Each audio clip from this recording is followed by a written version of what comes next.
Welcome back to Hotspot Rides. Today we're gonna check up on year 2025, what we did on this channel for this year, how was our progress, and a little bit about what to do the next year. So, gotta say, this is the year that my channel actually took off a little bit more. I also did far more content than the year before. The channel is now 1.5 years old, so I guess it's not a big difference because I had a whole year and before only half. But let's go through what we did this year and what I'm looking forward to the next one. So we began with the CF Moto S450 SR, which I had luck in the middle of, I think it was May or June, where I took it for a test ride for 10 minutes. I really like that motorbike. It was the first sports bike I rode, even though it was a smaller one, 450cc. It was a solid bike.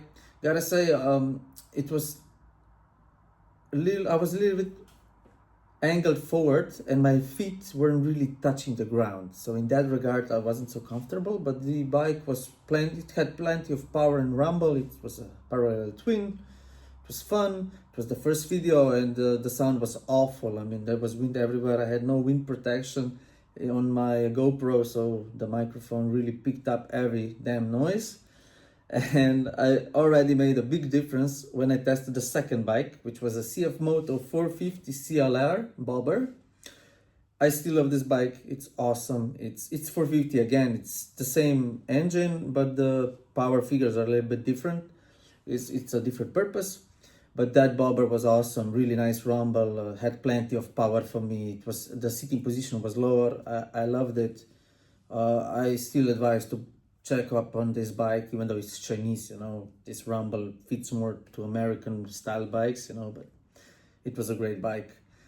And then later on, a month later, or even the same month, I see, we actually tested the whole different beast. It was the Honda CB1000 Hornet ST. Yeah, that was really out of my comfort zone. That bike had 160 horsepower, full adjustable suspension, Brembo brakes, and insane inline 4 engine. So that was the first time I sat on a bike such as this, and I got to enjoy the power at 13,000 RPM and the smoothness of the engine. I had it for 3 days, so I made also the most kilometers on that bike, around about 700. So I really got on the edge. I almost fell a few times there, but I respected the beast. It was 1000cc, right? So I came up pretty quickly. But yeah, it was a beautiful bike. Not so expensive for what it is, in my opinion, but also it's more of a flex of a bike. I don't see a reason to have so much power on a bike that's not aerodynamic.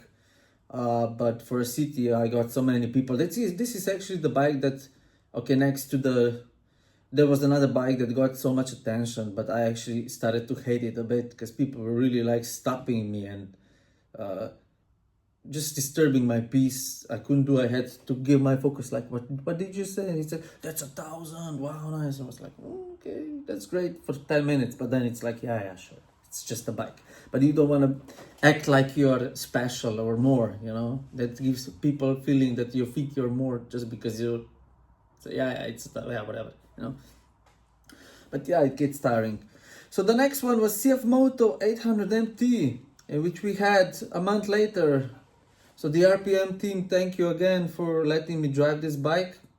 It was a great experience, also the most successful video I had until now. So 7,600 views in 5 months. I'm happy with that. It's the best performer and I'm looking forward to it. The bike was great for the price, especially for the price. It's loaded with tech. You have it's an 800cc engine from KTM, so it's improved KTM machine.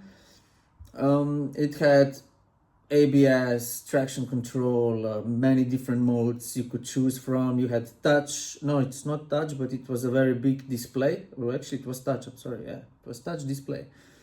It had plenty of settings, heated grips, heated seat, and the special thing it had, it was like this sensor in the back. So you actually got the side assist, front assist, rear assist, everything. A lot of beeping, but that comes with safety features. The bike was awesome.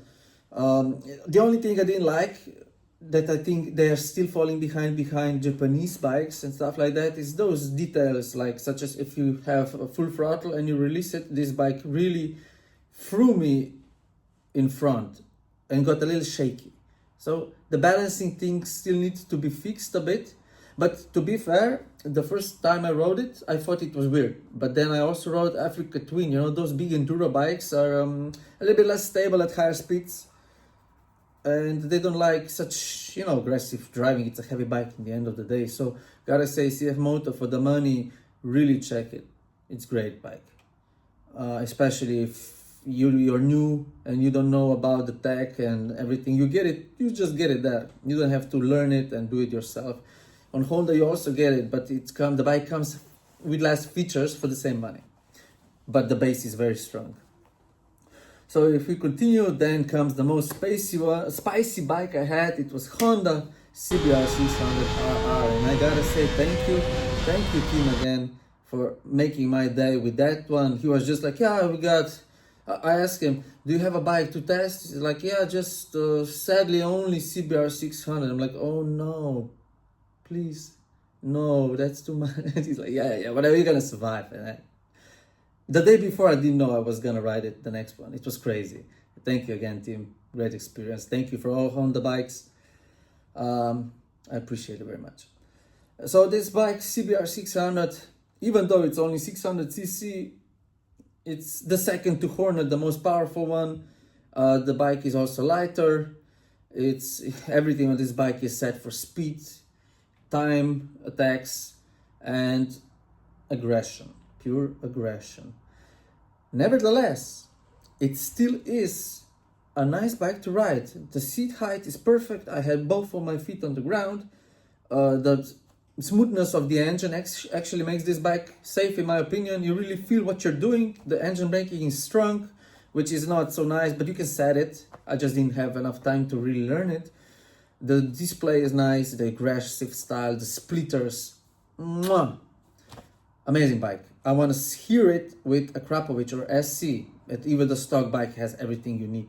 No features, regarding the cruise controls, stuff like that. And I gotta say, on the longer ride, I had a neck pain. You really need to submit to the shape of the bike, lay on it, and after some time this hurts. And surely you need to have a safety gear here, because you will burn your leg on the engine block. That I learned the hard way. So the next one was Honda XL 750 Transalp. Now this is enduro, middle-sized enduro. It's the perfect commuter. It's actually so perfect you don't even get the love from the bike, in my opinion, anymore. You just do it. You get from A to B. It's a solid bike.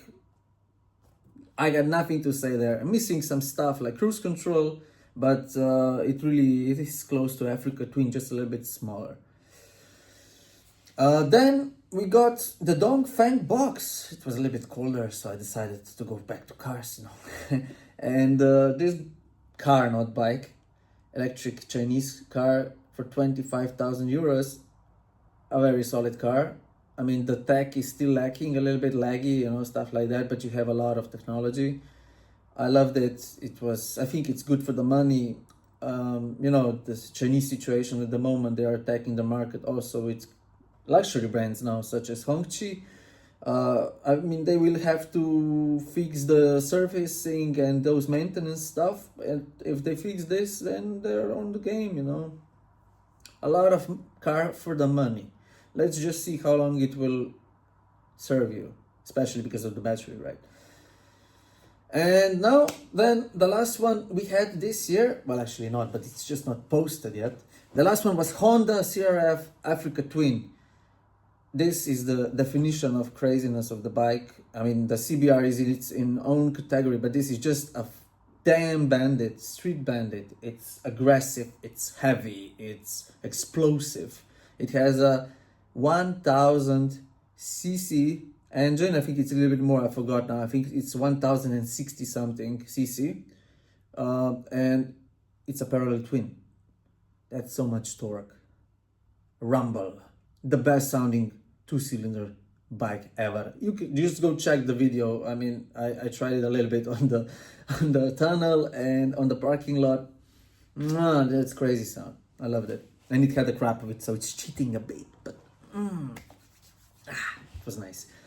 Way too heavy for me, not for me. This is the first bike I dropped. Sorry, Tim. We already did what we had to do.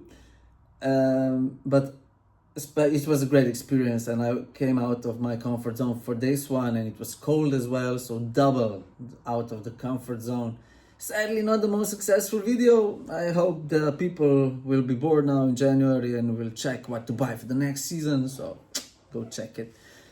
But yeah, that's it for this year. I also made one more video. It's a car I use, so it's nothing special new. It's a microcar, hint hint, and it will be posted on the 2nd January. Looking forward to it. It's a detailed review, so I think it's gonna be good for some people, but it's not like a new one. So for the 2026, what are my plans? I will continue the same way I do right now. I will also assemble some more complex grading levers, so I can categorize bikes and cars better. I will visit more of motorcycle events and car events this year, and I will try to follow the industry where we are going. Try to follow innovation. It's not my full-time job. YouTube is not my full-time job, so I cannot go full in. But if it will work for me, and we will see how it goes. Algorithm changes and the video is done. So again, big thanks especially to Assa Domžale, Honda, for giving me opportunity to test so many bikes. It helped me a lot. And I hope we will cooperate in the future. And also RPM team for letting me test those CF Motos. They are good bikes, and I don't want to speak badly about them, but I do say if I notice something. I think that's fair for the consumer. Nobody's perfect, but if you can take the bad review or a criticism, you can improve, and CF Moto is improving rapidly, even though they're not still perfect, but they're being taken seriously more and more, and we will see where it will go. At the current projection, the new V4 engined CF Moto is basically attacking Ducati. That's the top performance. The only thing that's lacking is the weight and the efficiency of the weight, and then, the quality is already there. Basically, Ducatis they're now under Audi, so they're more German, which means more standardized parts, which means more reliability. But if you're doing the peak engineering, the reliability is not the focus. So let's see, definitely European automakers and motorbike makers will have to adapt to this situation, to the Chinese. And, before that, there were Japanese. Japanese are also using, they're optimizing the tech that works, the inline fours and the parallel twins. Now they actually did, with Honda this year, they did introduce the V3 engine with the turbo, not compressor. I'm so sorry for saying it wrong. On the previous video, I felt bad, even if nobody noticed, it's still a slip. So we will see where it will go, but as far as I see, the motorcycles, they will have to, if they want to stay relevant, they will have to adapt more to the car. So I wouldn't be surprised if we see motorbikes becoming adjustable, like if there will be an option where you can press a button and the motorbike actually expands or something like that. So it becomes more of a car, which gives you more stability and maybe even protection. And as we see already, you know, you have this not manual but automatic gearboxes now, quick shifters, which basically takes away a big part of a bike for a rider. This mechanical feeling, you're losing feeling that you're doing something. You're basically on an electrical ski row now. You just, even though it's petrol engine, okay, you even have e-clutch. You don't even have to take care of the e-clutch anymore. So everything's becoming very, you know, boring. The only thing now on the motorbike is still the sound, I guess, and the feeling of the wind and how it handles. So stay tuned, guys. Thank you for watching. See you in 2026. Ta-da! Oh, and Happy New Year.